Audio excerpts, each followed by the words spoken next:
Moi aussi, je l'ai sorti le mouchoir blanc. Voilà, c'est ce qu'ils méritaient, ces petites starlettes, ces petites divas. Voilà, des sifflets, la bronca, les mouchoirs blancs. Florentino démission, c'est ce qu'on voulait entendre. Je suis très très content. Le Bernabéu a répondu présent et a hué ses propres joueurs et son propre président. Le Real Madrid appartient à ses supporters, à ses socios. Il n'appartient pas aux joueurs, il n'appartient pas au président. Le Real Madrid appartient à ses socios et à ses supporters et c'est ce qui a fait la grandeur de ce club. Et je suis très content d'avoir vu les supporters réagir et huer et faire cette bronca face aux joueurs parce qu'ils le méritaient et surtout après cette première mi-temps qu'on a vue les gars. Alors oui, on a gagné 2-0. Moi, je vais pas trop revenir sur le match, je vais revenir sur ce qui s'est passé autour parce que faut savoir que le club avait demandé à ses supporters de ne pas huer et pas siffler les joueurs. On en est là les gars. Le président, la direction, le club a demandé à ses supporters de ne pas huer et de les supporter. Mais comment tu veux supporter des joueurs et une équipe pareille après tout ce qui s'est passé? Le limogeage de Xabi Alonso, ils ont eu ce qu'ils voulaient, ils sont contents, ils travaillent moins, ils ont moins de vidéos. Ah non, il y a trop d'intensité.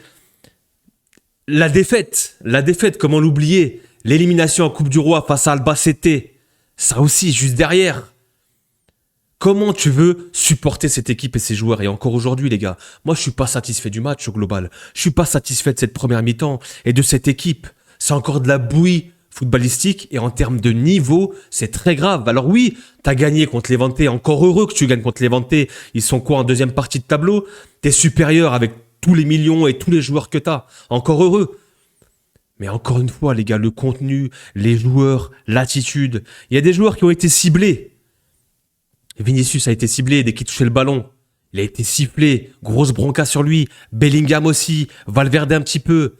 Voilà, c'est ça qu'on veut, que les joueurs fassent, qu'ils soient face à leurs responsabilités. Maintenant, ils sont sous le feu des projecteurs. Ils sont sous les spotlights. Il n'y a plus de pare-feu, il n'y a plus de coach. Ancelotti est parti à cause de vous. Xabi Alonso est parti à cause de vous. Ils n'arrivaient même plus à gérer le vestiaire. Maintenant, qu'est-ce qu'on va faire? On a Arbeloa qui est là comme un pantin.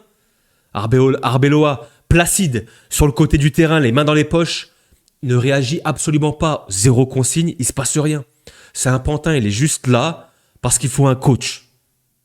Sinon, il a donné zéro consigne. Il met les joueurs sur le terrain, les joueurs se coachent eux-mêmes, ils sont en pilotage automatique. C'est ce qu'ils voulaient. Regardez la première période, les gars. Vous avez vu ce qui s'est passé? On se fait dominer par les Levante, on a un tir cadré, ils ont plus dit que nous. C'est un scandale, vraiment c'est honteux. Et attention, parce que cette victoire était primordiale, oui, pour la course au titre, on revient à un point du Barça.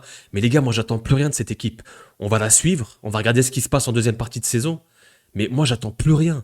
Tactiquement, il n'y a plus rien, on a viré un coach tactique. Parce que c'est une grosse erreur. On avait un super coach, plein de potentiel. On pouvait prendre ce virage pour aller dans le football moderne. Non, qu'est-ce qu'on a décidé?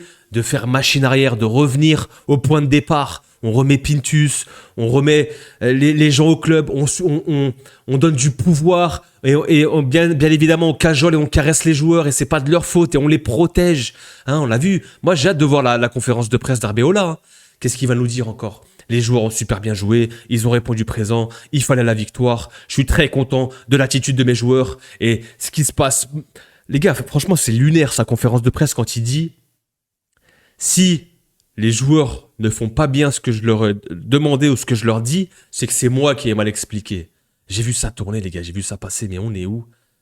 Jusqu'à quand on va protéger ces joueurs? Mais pourquoi? C'est des demi-dieux, les mecs, c'est quoi? On fait ça pour les millions parce que c'est des valeurs marchandes. Et les gars, l'institution, le Real Madrid, c'est pas le Real que je connais, moi. Le Real était beaucoup plus grand et plus haut que tous les joueurs. Que ce soit Ramos, que ce soit CR7, que ce soit Varane, que ce soit qui vous voulez. On a toujours été au-dessus de ces joueurs-là. Et aujourd'hui, on se plie, le Real se plie pour des starlets et pour des divas qui plus est n'ont pas envie de travailler. On fait une saison cataclysmique la saison passée en 24-25. Et aujourd'hui, on doit se plier à eux encore. Encore ce qu'on voit en première mi-temps là, pas capable d'aligner une passe, pas de dédoublement, pas de jeu collectif, une bouillie, parce qu'on voit quoi? On voit un Gonzalo ailier droit, bien évidemment. Pourquoi pas? On continue, on reprend les mêmes et on recommence. Le 4-0 en Coupe du Monde des clubs nous a pas suffi. Gonzalo, milieu droit, les gars, il était partout et nulle part à la fois, le pauvre. Je lui en veux même pas parce que lui, il est mis ici, il est disposé ici, il peut rien faire. Valverde qui jouait ailier droit, alors je pensais qu'il allait revenir au milieu de terrain, les joueurs à leur poste, on va faire monter les jeunes.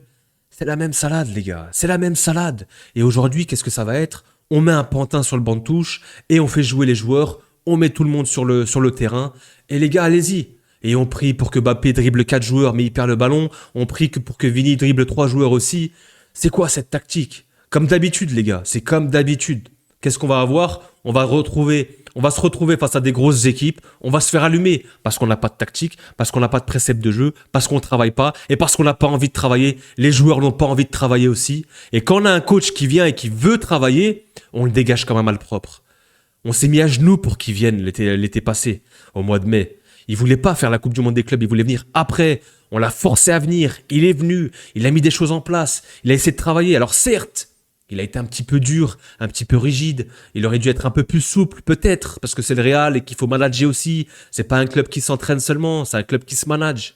Mais encore une fois, les gars, moi, ce que j'ai vu aujourd'hui, je suis pas rassuré. Et cette deuxième partie de saison, ça va être la même chose. Il y aura pas de Liga. La Ligue des Champions, peut-être que tu seras dans le top 8, mais tu vas te faire allumer dès que tu vas rencontrer l'adversité. C'est tout ce qu'on va voir. Cette première mi-temps est à l'image de ces joueurs. Encore une fois. Il faut pointer du doigt les joueurs cette fois-ci. Et le président a été pointé du doigt. On a vu plein de pancartes, Florentino démission, etc. Et c'est ça qu'on voulait. Que les supporters et que le Bernabéu réagissent. Deuxième période, un peu mieux. Pourquoi? Parce qu'encore une fois, qui débloque la situation? On a Mbappé qui fait un petit jeu de jambes, qui fait un petit numéro, qui obtient un penalty. But de Mbappé sur penalty, 1-0, on est content. Voilà, ça se résume à ça le Real Madrid. Les entrées d'Arda Güler et de Mastantuono étaient bonnes. Arbeloa a fait rentrer Mastantuono et Arda Güler, on peut lui reconnaître ça. Il les a fait rentrer, ça a changé un petit peu la visage de cette équipe. On va revenir un petit peu sur le sportif. Arda Güler a touché plein de ballons, a touché tous les ballons. Il y a tout qui passait par lui. Ça a été le métronome, ça a été vraiment le joueur clé de cette deuxième période. Il était au four et au moulin, il demandait des ballons. Il faisait circuler, il fluidifiait un petit peu le jeu offensif, l'animation offensive, et c'était hyper intéressant. Et on le sait, ça avait bien débuté, on s'en rappelle. En début de saison, Mbappé, Arda, ça marchait du feu de Dieu. C'était la force de ce Real Madrid. Les deux se trouvaient les yeux fermés. Et on a arrêté. Voilà, on a arrêté parce que il faut remettre les stars à leur poste. Il faut pas froisser les égos. On avait 5 points d'avance sur le Barça, on était bien et on a tout foutu en l'air. Pourquoi? Parce que les joueurs, c'est des grosses feignasses et parce qu'on n'a pas envie de travailler et parce qu'il y a une guerre d'égos, il y a plein d'égos au front de l'attaque et l'autre qui pleure parce qu'il reçoit pas le ballon et l'autre qui tire parce qu'il veut faire la solution et la différence à lui tout seul. La décision à lui seul, c'est toujours la même chose, les gars. Offensivement, c'est le néant. Moi, je vois rien. Il y a zéro amélioration et il n'y en aura pas. Parce qu'on a décidé d'arrêter et de repartir en arrière. Donc, on n'aura pas de tactique, les gars. On va avoir ça. Mbappé qui va se devoir se débrouiller. Bellingham, Vini. Ce sera un petit peu des jeux de solistes. Et par moments, il y aura des bribes parce que c'est des joueurs différents et supérieurs. Mais c'était le néant. Et en deuxième période, quand tu as un joueur créatif comme Arda, ça fait du bien. Quand tu as un Mastantuono qui a un petit peu la tête à l'endroit, il a mis les chaussures blanches. Il était tout en blanc, ça lui va bien. Et moi, je suis persuadé, les gars, les chaussures, ça change tout. Moi, quand j'étais joueur, je sais que les chaussures, c'était important. C'est tout dans la dégaine. Quand t'es tout en blanc comme ça, t'as un peu plus la classe. Et là, on l'a vu, Mastantuono. Moi, j'étais content de sa rentrée. Les deuxièmes mi-temps, les deuxièmes périodes, la mi-temps de Mastantuono et de Arda sont très bonnes et sont corrélées avec ce bon résultat et cette victoire du Real. Parce qu'encore une fois, il y a eu encore des choses. Bon, il y a Ceballos qui est rentré, qui a mis un petit peu le pied sur le ballon au milieu de terrain, mais c'est encore insuffisant et c'est encore très brouillon et ça va être comme ça jusqu'à la fin de saison, les gars. On va checker, on va regarder un petit peu les stats, bien évidemment. Regardez-moi ça, les gars. Statistiques première période. 0,63 d'XG pour les Levante, 8 tirs à 6. Un cadré seulement pour le Real. On est à 0,29 d'XG, les gars. Certes, à la possession, mais elle est stérile, il se passe rien. Il se passe absolument rien, les gars. Voilà ce qui se passe quand des joueurs jouent que pour eux et quand des joueurs ne sont pas coachés par un vrai coach. Parce qu'encore une fois, Arbeloa, rien contre lui, c'est pas une affaire personnelle, mais il est là juste pour faire de la figuration, juste parce que sur le papier il faut un coach. Il est là pour faire de l'opérationnel. Comme j'ai dit, il a un mode d'emploi, il va suivre le mode d'emploi et rien d'autre. En deuxième période, un petit peu mieux déjà, on a eu quand même 20 tirs 10 cadrés, 2,32 d'XG. Au global, voilà. Ça fait quand même une bonne performance, une victoire logique. J'ai beaucoup aimé l'entrée d'Arda Güler, s'il vous plaît les gars. 45 minutes, 56 ballons touchés, une assist, 36 sur 38. Au niveau des passes, 9 passes dans le dernier tiers, record. 8 chances créées en une mi-temps, record. 8 passes clés en une mi-temps, record. 7 centres, 3 tirs. Exceptionnel Arda. Attention, on est dans la culture de l'instant, on fait attention. Il est passé par des mauvaise période, il a eu des mauvais matchs aussi. Il y a certains moments où il avait été mis sur le côté. Mais encore une fois, Güler, il a besoin de continuité, il a besoin de jouer. Il a besoin d'avoir du temps de jeu pour monter en puissance. C'est un jeune joueur, on doit le faire jouer. Et au milieu de terrain, c'est la caution créative aussi. Xabi Alonso, qui est en vacances. Xabi Alonso qui profite de ses vacances. Regardez sa mine, les gars. Regardez. Il va déjà mieux. Il a plus de cernes, il a repris un petit peu des joues, il dort mieux.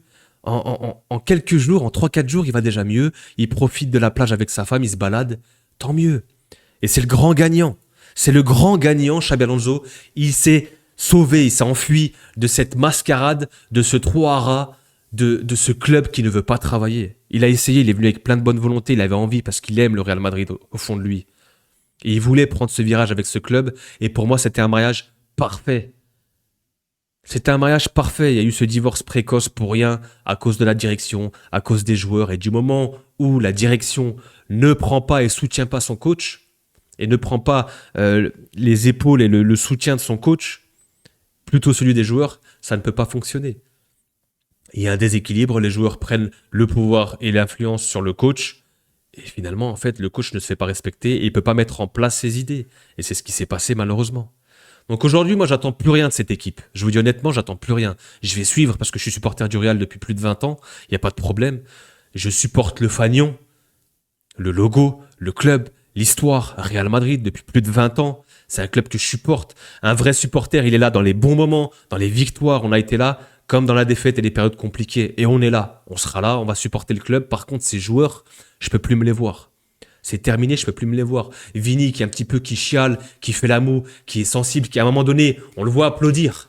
On le voit applaudir parce qu'il se fait siffler, parce qu'il se fait huer. Bien évidemment, mon ami.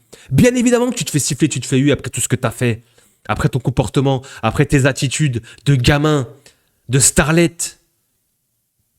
Bien évidemment, on s'en fout, on vit plus dans le passé. Merci pour tout ce que tu as apporté. Aujourd'hui, à l'instant présent, t'es plus un problème qu'autre chose. Et tu veux pas prolonger, et tu fais des menaces, et tu fais des chantages. Si Xabi Alonso est toujours là, je prolonge pas.